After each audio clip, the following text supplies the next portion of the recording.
minta tolong penjelasan dari doa Bapa kami tentang dikuduskanlah namamu. Bagaimana penerapan dalam berdoa? Apakah maksudnya kata Tuhan itu tidak diulang-ulang berkali-kali? Mohon penjelasannya. Tuhan Yesus memberkati.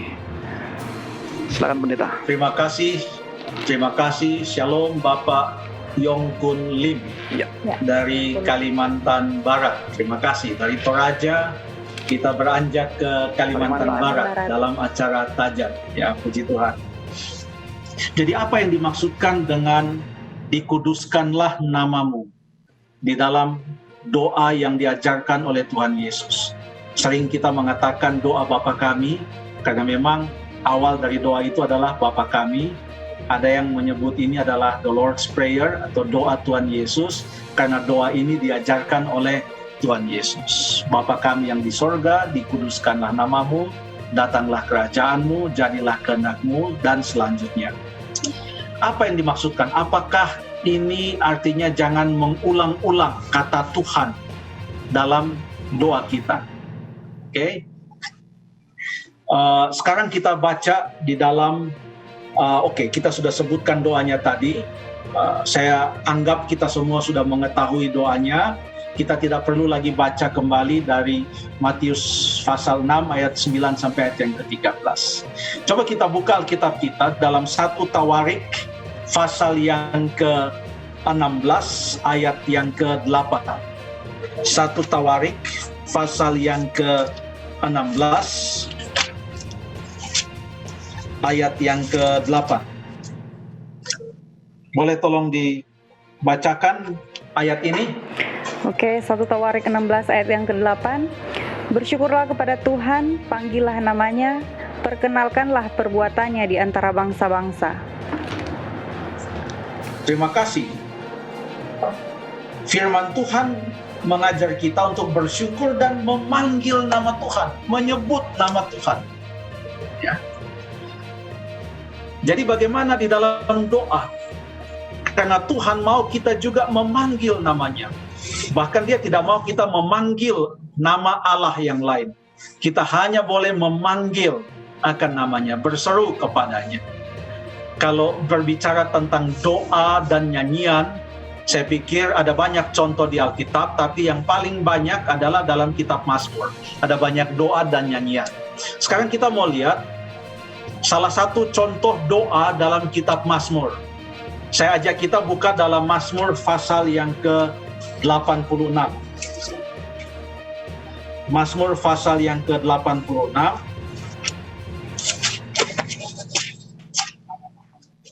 Ini doa minta pertolongan, judulnya saja di sana adalah apa? Doa Daud, ya. Doa Daud. Jadi ini adalah doa. Ini cukup panjang, jadi kita tidak akan baca sampai ayat yang ke-17. Saya akan coba baca ayat 1, 2, dan 3. Doa Daud. Sendengkanlah telingamu, ya Tuhan, jawablah aku. Sebab sengsara dan miskin aku. Peliharalah nyawaku, sebab aku orang yang kau kasihi. Selamatkanlah hambamu yang percaya kepadamu. Engkau adalah Allahku. Kasihanilah aku, ya Tuhan. Sebab kepadamulah aku berseru sepanjang hari. Kita baca ayat yang keempat dan kelima.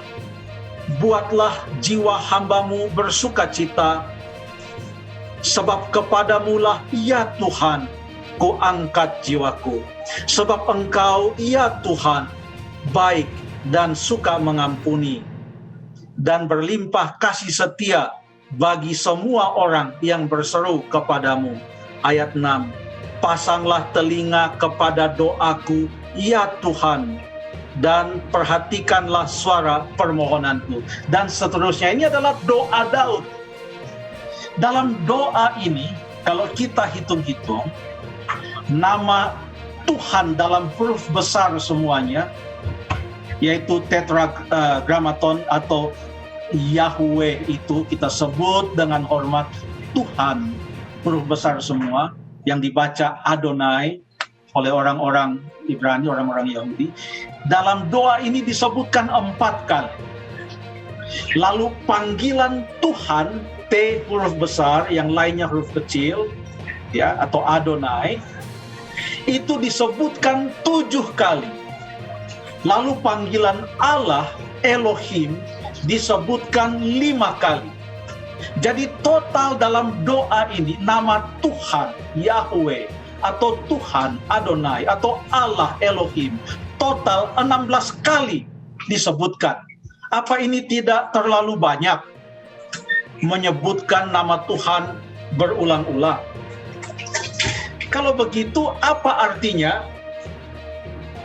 Kalau begitu apa artinya dikuduskanlah namamu dalam doa Tuhan Yesus? Ini adalah sebuah pengakuan bahwa nama Allah itu kudus, tiada bandingnya, nama di atas segala nama. Kalau begitu apa artinya perintah Tuhan yang ketiga? Jangan kamu menyebut nama Tuhan Allahmu dengan sembarangan. Perhatikan perintah Tuhan Allah yang ketiga, perintah yang ketiga dari 10 perintah Tuhan ini, bukan mengatakan jangan kamu menyebut nama Tuhan Allahmu. Tidak. Tapi perintah ini mengatakan jangan kamu menyebut nama Tuhan Allahmu dengan sembarangan. Boleh kita sebut lebih dari 1 kali, tapi jangan sembarangan. Kalau begitu apa maknanya atau apa yang dimaksudkan dengan menyebutkan nama Tuhan Allah dengan sembarangan? Oke. Mungkin ada beberapa ayat yang boleh membantu kita memahaminya. Contoh-contoh penyebutan atau penggunaan nama Tuhan baik dalam doa maupun dalam percakapan dengan sembarangan. Coba kita baca di dalam Matius pasal yang ke-15. Matius pasal yang ke-15 ayat 8 dan ayat yang ke-9. Hai orang-orang munafik, benarlah nubuat Yesaya tentang kamu. Bangsa ini memuliakan aku dengan bibirnya, padahal hatinya jauh daripadaku. Percuma mereka beribadah kepadaku, sedangkan ajaran yang mereka ajarkan ialah perintah manusia. Dengan bibirnya mereka memuliakan Tuhan, tapi hatinya jauh daripada Tuhan. Ini artinya menyebutkan namanya, nama Tuhan, tanpa mengakui Dia dan memiliki hubungan yang dekat dengan Dia.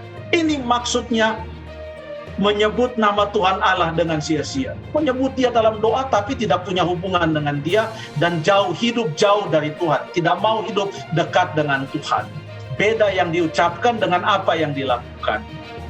Kemudian yang berikut yang boleh menolong kita memahami apa artinya menyebut nama Tuhan Allah dengan sia-sia. Kita buka dalam 1 Timotius pasal yang kedua ayat yang ke-9. 1 Timotius pasal yang kedua, boleh tolong dibacakan 1 Timotius pasal 2 ayat yang ke-9. 1 Timotius 2 ayat. Sebentar. Ayat yang ke-19, Ayat ke-19. Mungkin bukan pendeta? Sebentar, saya mungkin salah.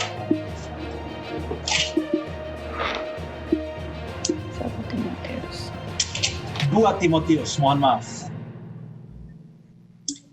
2 Timotius 2 ayat 19. Saya percaya itu ayat. 2 Timotius 2 ayat yang ke-19. Tetapi Betul. dasar yang diletakkan Allah itu teguh dan meterainya ialah Tuhan mengenal siapa kepunyaannya, dan setiap orang yang menyebut nama Tuhan hendaklah meninggalkan kejahatannya. Jadi yang menyebut nama Tuhan harus meninggalkan kejahatannya. Artinya menyebut nama Tuhan Allah dengan sia-sia itu adalah menyebut nama Tuhan tanpa meninggalkan kejahatan kita. Kita mengatakan, ya Tuhan ampunilah kesalahan kami, tapi kita tetap melakukan kejahatan tersebut. Coba kita baca di dalam ini cukup panjang, Maleakhi pasal yang pertama, Boleh Jelly bacakan ayat ini, Maliaki 1 ayat yang ke-11 sampai ayat yang ke-14. Silakan. Nanti kita akan ganti-gantian pendeta membacanya. Mungkin Boleh. 1 ayat yang ke-11. Sebab Ya. dari terbitnya sampai kepada terbenamnya matahari, namaku besar di antara bangsa-bangsa, dan di setiap tempat dibakar dan dipersembahkan korban bagi namaku, dan juga korban sajian yang tahir. Sebab namaku besar di antara bangsa-bangsa, firman Tuhan semesta alam. Ayat yang ke-12. Ayat yang ke-12, tetapi kamu ini menajiskannya karena kamu menyangka meja Tuhan memang cemar dan makanan yang ada di situ boleh dihinakan. Ayat yang ke-13, kamu berkata, lihatlah, alangkah susah payahnya, dan kamu menyusahkan aku, firman Tuhan semesta alam. Kamu membawa binatang yang dirampas, binatang yang timpang dan binatang yang sakit. Kamu membawanya sebagai persembahan.